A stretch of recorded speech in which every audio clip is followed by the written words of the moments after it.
బాలుర హాస్టల్లో సావిత్రిబాయి పులే జయంతి వేడుకలు.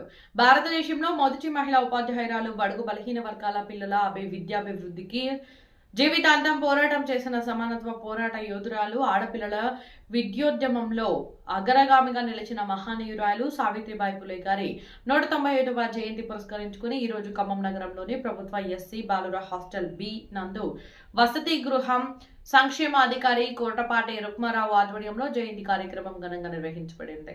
ఈ సందర్భంగా సావిత్రిబాయి పులే గారి చిత్రపటానికి పూలమాలలు వేసి నివాళులర్పించారు. అనంతరం కోటపాటి రుక్మారావు మాట్లాడుతూ సావిత్రిబాయి పులే జీవితం ఈనాటికి ఎందరికో ఆదర్శమని, వారి జీవిత విశేషాలు, సామాజిక న్యాయం కోసం చేసిన పోరాటాలు, మహిళా విద్య కోసం చేసిన కృషిపై విద్యార్థులకు అవగాహన కల్పించడం జరిగింది.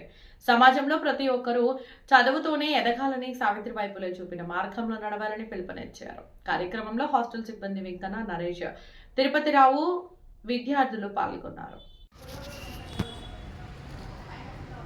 సావిత్రిబాయి పూలే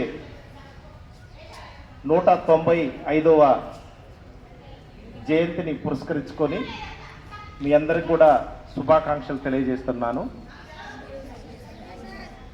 1831వ సంవత్సరం జనవరి 3వ తేదీన మహారాష్ట్రలోని పూనా ప్రాంతంలో సావిత్రిబాయి పూలే జన్మించడం జరిగింది. ఆమెకి అతి పిన్న వయసులోనే, అంటే సుమారు 9 సంవత్సరాల వయసులో 1840వ సంవత్సరంలో వివాహం జరిగింది.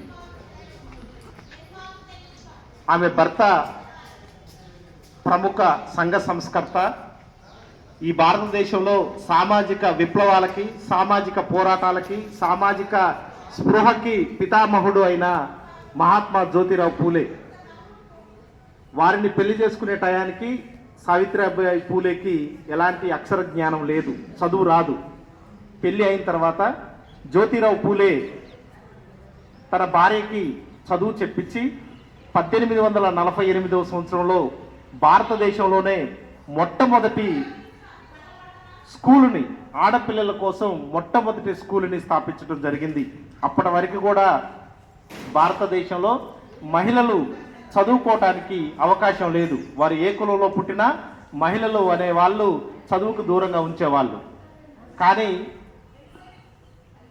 మహాత్మా జ్యోతిరావు పూలే తన భార్యను చదివించి, తన భార్య ద్వారా సమాజంలోని మిగతా అన్ని వర్గాలకి చదువును అందించాలని 1848లో స్కూలుని ఏర్పాటు చేయడం జరిగింది.